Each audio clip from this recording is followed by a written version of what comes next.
All right, we've looked at the problems. We've ranted, we've moaned, we've groaned.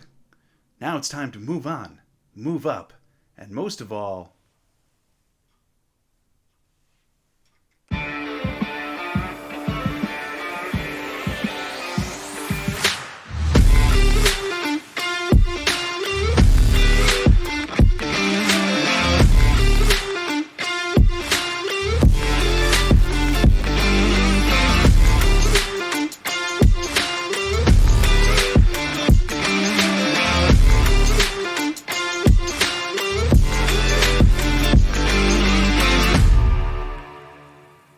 welcome to another episode of Lombardi Time Brews. I am your host, John Delray. So today we are diagnosing, we know the problems of the Green Bay Packers, right? But now it's time to actually say, what can the Packers do? What are the solutions to the many things that have ailed this team and led them to their 3-3 record? Some of them are pretty clear. Basic fans like myself and others who have nothing to do with Lambeau Field, we see things to do. There are other things that we can't even pretend to know because it all depends on the internal dynamics of how the franchise works. So, today we're going to talk about what are 7 of the things that the Packers can do that even we can see that something has to change to turn around the fortunes of this 3-3 team. Before we get to that, though, I do have some injury updates as well as some signing updates. Been a little bit since I did a memorabilia video, so at least wanted to get these announcements out to you. These are just the dates, and for most of them, whether the signings are public or private, if you want any further details about any of the signings, just hit a comment on the video, and I'll be sure to answer back with the exact details in full. So, injury notes. This is who practiced versus who didn't today. David Bakhtiari and Elton Jenkins, they were both limited participants. Certainly not unexpected, still a good sign to see that both of them are practicing with tremendous regularity now. Obviously, Randall Cobb, he was a do not practice. We know he is missing time. The only question with Randall Cobb now is, do they put him on injured reserve or not? We should find out soon. Rashawn Gary was a full participant in practice today, which would lead you to believe that those toe issues of last week that made him questionable are now a thing of the past, and Rashawn Gary is back in full. Jake Hansen was a do not practice today. Completely expected given his bicep injury. From everything I've read, it looks like an IR stint is quite likely for Jake Hansen and probably coming in the coming days when the Packers have a need for a roster spot. Aaron Rodgers, he and that thumb was do not practice again today. I don't have a ton about the status. No one really talked about this much today in the pressers or anything.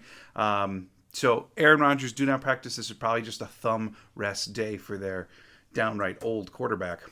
And then Christian Watson, of course, still a do not practice with his hamstring injury. I actually think, they talked last week about whether putting him on IR and just shutting him down for a while, letting him heal. Matt LaFleur acknowledged that it was an option on the table. The fact that they haven't done it yet, to me, is a sign of optimism that he may be back sooner than later. Of course, what that means, who knows? But the fact that they have elected not to just say, all right, you're out for a minimum of 4 weeks, it's a good thing. And I'm not saying he's going to be back this week or anything like that, or even next week. But still, a lack of an IR stint lends itself to some kind of optimism. Next up, for those signings, just want to run through these really quick if this is of interest to you. Aaron Jones has got a public signing coming up on November 12th, so if you want a Showtime autograph, that's your chance to do it. Donald Driver through Waukesha Sports Cards, he's doing a private signing November 20th. Now, because it's a private signing, they do have a deadline in advance that you have to get the items to them by. So again, if you're interested, just comment below and I'll get you the exact details. Nick Collins is doing a public signing on November 5th. And then Romeo Doubs on November 11th. I did a quick scan for this, didn't see if it was public or private. Again, just comment and I'll get you all the details you need. But November 11th is the date that I have seen for a Romeo Doubs signing. All right, so how do we fix the Packers? We know there are issues with this team. A number of us have been quite upset about them for a while because some are obvious, some are not. And we got to figure this out. right? I mean, we got to dive into this. How do the Packers move forward? And to me, number one thing that they can do, and again, I got 7 little solutions here. And again, these are all things that we can see from the outside that just have to get fixed. Number one, change your pregame routine. During the Matt LaFleur era, we've seen it. There have been several times that this team just comes out flat. And of course, some of them are the big games. Some of them are playoff games over the last couple of years. Certainly, they're the last couple of weeks. Almost any time they travel to California, we've seen it. Or travel to humid weather in Florida, we've seen it, right? This team just doesn't get off the plane.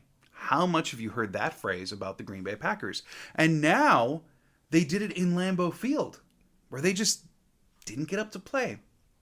And the thing that really strikes me the most is, I believe it was Mercedes Lewis who earlier in the season said, we're professionals. We don't need those immature amp up things. We don't need those celebratory high school cheerleader, rah, rah, get up. I mean, you're just expected to go do your job. Here's the problem, though. It's not working. It's just not. Face it, this isn't the team of all veterans that you've had in the last couple of years. Sure, a number of the veteran leaders are still there, but there's a number of young guys on this team too. And they may not have it. They maybe need to get ramped up. Something has to happen here. The pregame routine, whatever it is, and again, this is just internal. We don't know what this looks like. Maybe Matt LaFleur just needs to hire a motivational speaker. Who knows? But the point is, whatever pregame routine is going on for the Green Bay Packers has not been good enough. So if you keep on doing the same thing, you're going to keep getting the same results. Something has to change. Matt LaFleur, I believe it was last year, infamously said, we need to come out with our piss hot. How many times in the last few years have you actually seen that from the Packers, though? Almost never. Sure, they may come out with a hot start. But oftentimes, if you go back and watch, that's more attributed to a big play or scheme or anything. Not because of this burst of energy and aggression. When was the last time that we've seen a Packer team get after it? Play like their helmets were on fire. So they've got to do something in their pregame routine to get the entire team unified, fired up, and ready to go. Forget the professional bullcrap and you think you don't need it. That's ego. You got to do something to get amped up for the games. Number 2 comes on the offensive line. Elgton Jenkins, for as good as he is to this point, I think we can say, whether it's recovery, whether it's his skill base right now, him at right tackle just is not the best situation for the offensive line. Going back and rewatching it, it's pretty clear he just doesn't have the lateral side-to-side explosion and quickness that he needs to play tackle. However, Elgton Jenkins is still a very good offensive lineman. Over the last few games, he's been one of the best run-blocking graded offensive linemen in the NFL. Or offensive tackles, I should say. I'm sorry. One of the best graded offensive tackles. So what do we do with him? Kick him inside. Now, my solution to this is I want him at right guard. I very much understand the people that say move him back to left guard so that you've got Bakhtiari and Jenkins together. You've got a wall. I get it. I 100% get it. But at the same time, this offensive line is just, after the Jets game, it's in shambles. You had guys missing assignments. You had guys missing stunts. I want some form of continuity on that line. And I know I'm asking for continuity, right, as I'm asking for position change. I know. But John Runyon Jr., up until the Jets game, had yet to give up a pressure. Now, the Jets game was certainly, and I'm sure he'd be the first to tell you, the Jets game was not his best game. What's being circulated most right now is the him trying to box out the defensive tackle of the Jets, which is obviously not a good look. But he was playing very well earlier this season.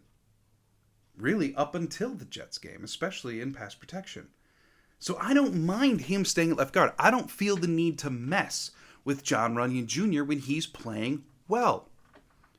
So my solution is move Elton Jenkins to right guard and then put Yash at right tackle. Now, right tackle is still going to need some support no matter what you do. But Yash, to me, is the best candidate for right tackle. I say that with the caveat that we don't know what's going on in practice. We have not seen Yash at right tackle. If he is not capable of switching, then maybe it's Tom time. Maybe it's time to give Zach Tom a go. Or maybe it's Walker. Please don't let it be Royce Newman. But, there's options. To do nothing at this point is just irresponsible. So my solution to this, the ideal word solution, is Bakhtiari at left tackle, John Runyon Jr. at left guard, where he can be left alone, Josh Myers at center, who certainly displays capable flashes, and having Elton Jenkins next to him at right guard will help Josh Myers. Putting Myers between JRJ and Elton Jenkins can help Myers be better. And then off of that, at right tackle, Yash. Assuming Yash could play right tackle, which again, we have no idea. Only the coaches know that one. That's the offensive line. On the defensive side of the ball, there's another solution that I have in mind. And it may sound a little outside of the box, but go with me here. Stop putting all of your pass rush hopes on Rashawn Gary, Preston Smith, and Kenny Clark. Those three have been doing a remarkable job, especially earlier in the season. Preston and Gary had certain stats about leading the pressure percentage in the NFL. Kenny Clark was off to an all-pro start. They're your three studs, right, in terms of pass rush. And you don't necessarily want to take them off of that role either. But one of the problems that we've seen in the run defense is that Preston Smith and Rashawn Gary, Rashawn kind of especially, don't always set the edge. It's become a consistent problem that once or twice in a game you see them overrun and they don't set the edge. And to me, that partly could be because they are the only form of pass rush that you're trying to get. Between Kenny Clark and the two outside edges, that's it. You're not blitzing Quay Walker. You're not blitzing Darnell Savage out of the secondary. With his speed and athleticism, I do believe Darnell Savage would be an effective blitzer. You're not having Jair come in from the slot when he's in the slot. You're not doing a lot of those creative blitz types, and all you're saying to Rashawn, Preston, and Kenny is you're saying, hey, we need a pass rush, and it's coming down to you three. That's it. Maybe Jerron Reed will help you out. Maybe Dean Lowry will help you out. Maybe Campbell if the play goes on long enough. But it's you three. You're it. So in order to help mix that up, you've got to start sending somebody else. And there's another solution that I'm going to talk about later on that can help you do that.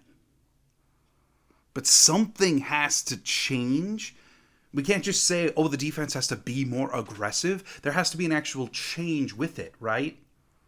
And to me, it's stop asking those three to be your only pass rush. Quay Walker, with his athletic traits, let him try. My God, he gets lost in run defense all the time. So let him try to blitz the quarterback. With his athleticism, he could be good at it. And there's a number of schematic things that you can do to make him the blitzer, while potentially helping your run defense if Rashawn and Preston can set edges. So to me, you have to change up who's coming after the quarterback. It can't just be those three every single play that you're banking on to be successful. Number 4, reassess the pony package.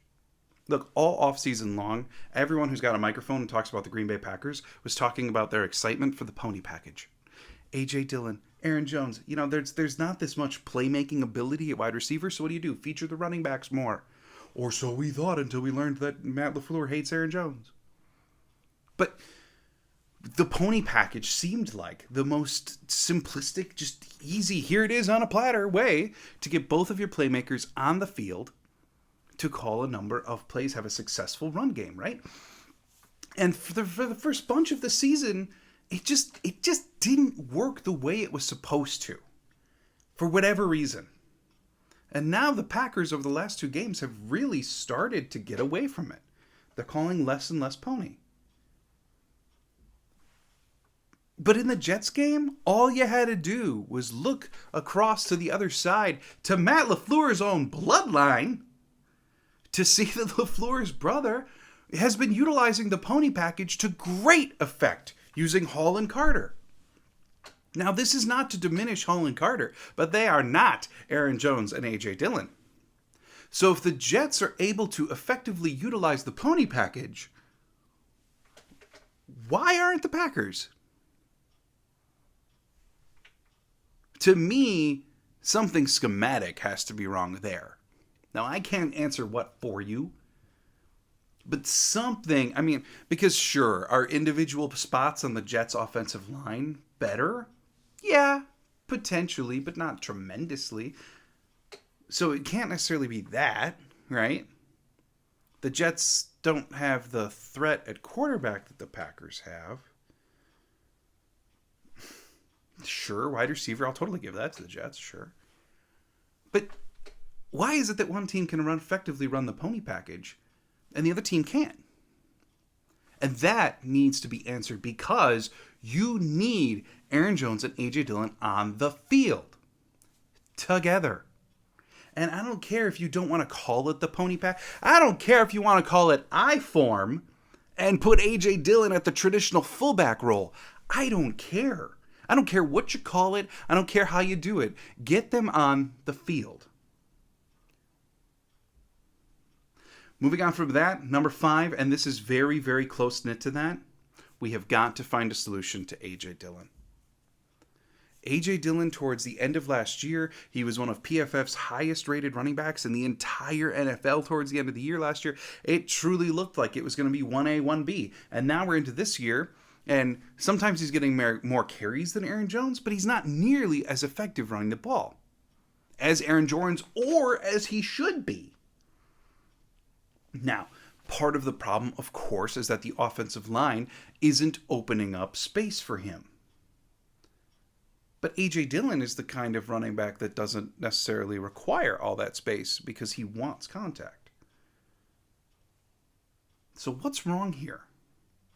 And to me, I don't mind the idea. We saw it in week, I think it was 1. It was very early on in the season where Aaron Jones scored a touchdown and A.J. Dillon was the lead blocker.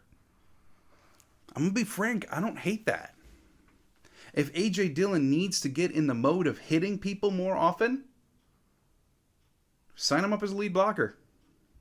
I'm not saying all the time. He's obviously still going to get the ball a lot. Sign him up. If he needs to get in the mode, like a linebacker doing tackle drills, if he needs to get, in order to get to that steamrolling presence in the fourth quarter that we've seen 100 times, he needs to get hit more often early in the game. This is a way to do it. And give Aaron Jones touches while doing it.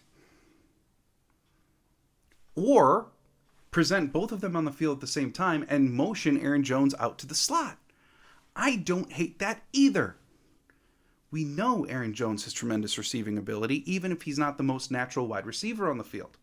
When you have all of the injuries to wide receiver that the Packers have had, why not give it a whirl? Get your best playmakers in position to make plays. And that starts with A.J. Dillon and Aaron Jones. Next up, back on the defensive side of the ball.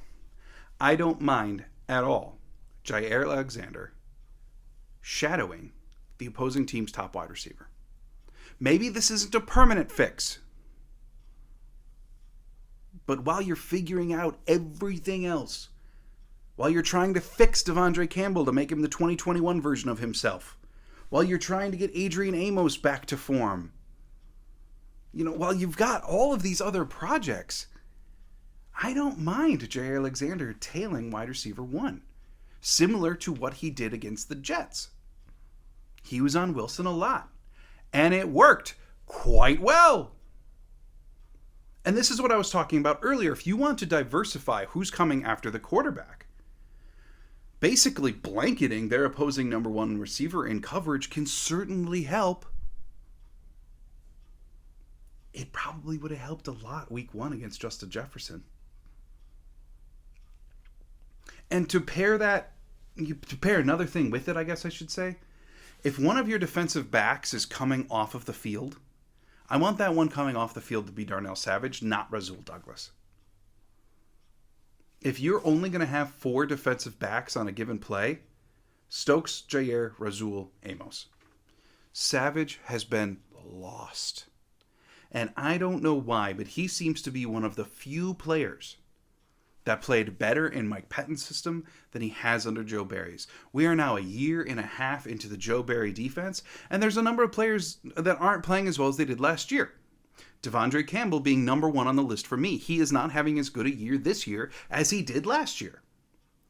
But Darnell Savage is a player who's taken a step back the entire time that Joe Barry's been here. And you can't really say that for anybody else.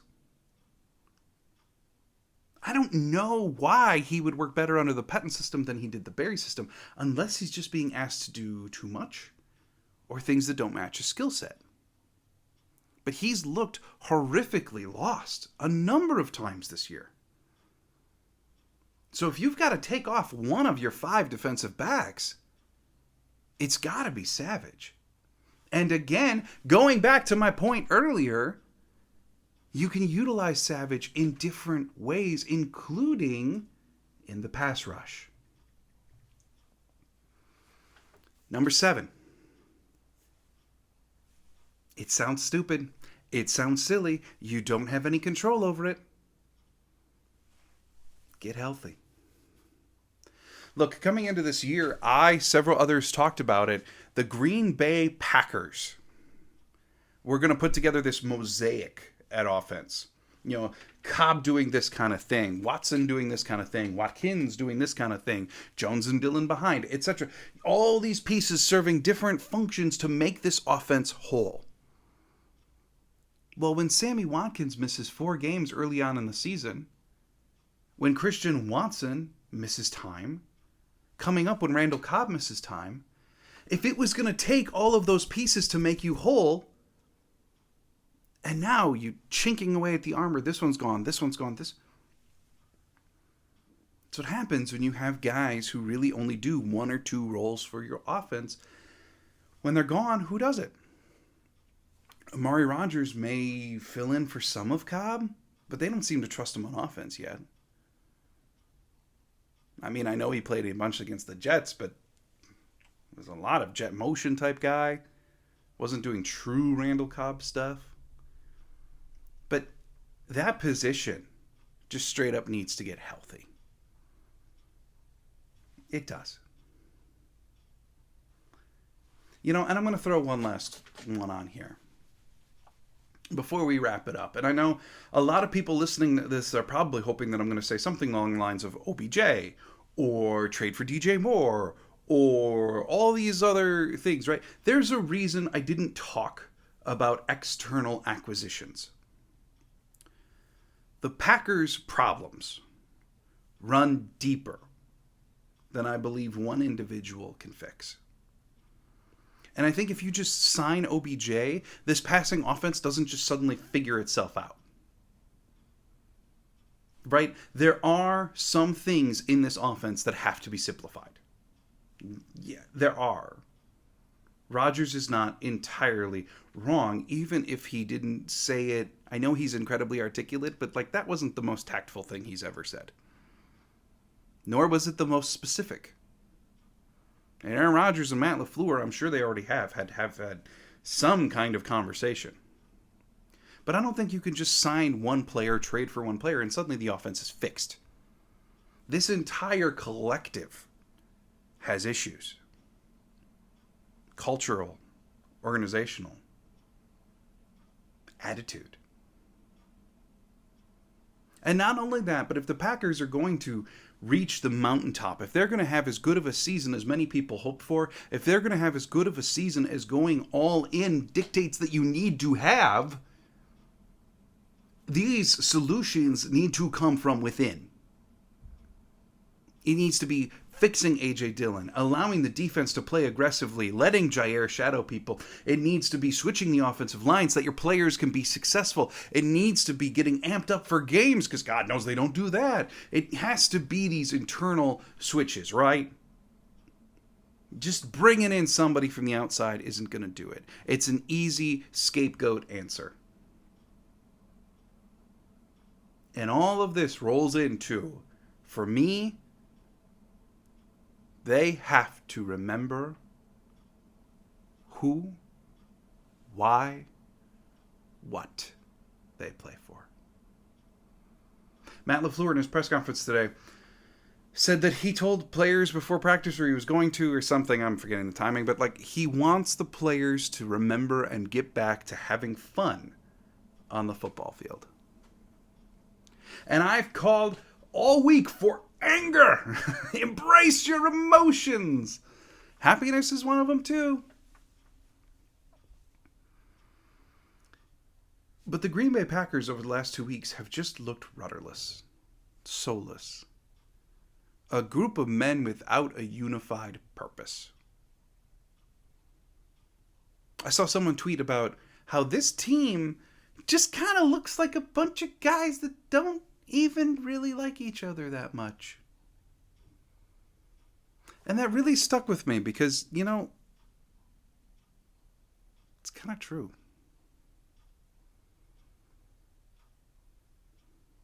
And that's really disturbing. If I were the leader of any type of organization, of any type of team or anything, right, and I was told that, hey, I'm not sure your guys really like each other. I'm not sure that they really enjoy playing together.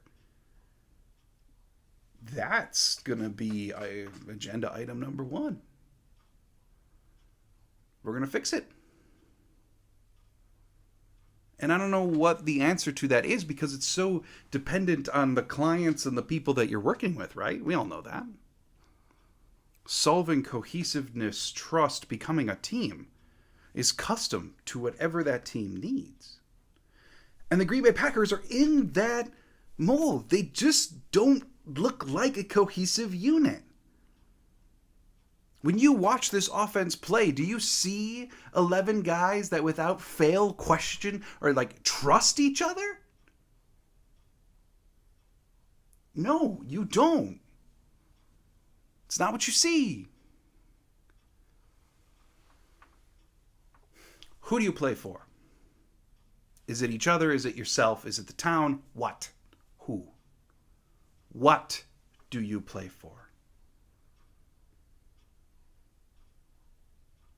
Why do you do it? Those questions should be on the front of the mind for every single person in the Green Bay Packer organization moving forward. You want to fix this team? Start there. And I know I included it as the last reason, but it's true. Start there. And some of these other things are very simple switches. Do them.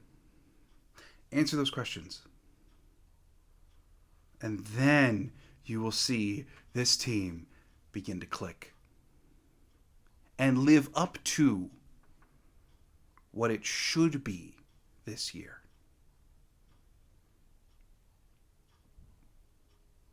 Thanks for joining me on another episode of Lombardi Time Brews. We've had a lot of new people join the channel over the last week. I'm incredibly thankful. Welcome if you are new. Drop a comment down below. Don't be afraid to comment on others. Get talking. Let's talk Green Bay Packers. Thanks so much for joining me today. Shoot me a follow on Twitter at John Delray. Like our Facebook page, Lombardi Time Brews. That Facebook page is still new. I try to post on it daily, but that way you can be in the know about all of our new videos, content, etc. But thanks so much for joining me here at Lombardi Time Brews. As always, I hope you have a great day, and go Pack Go.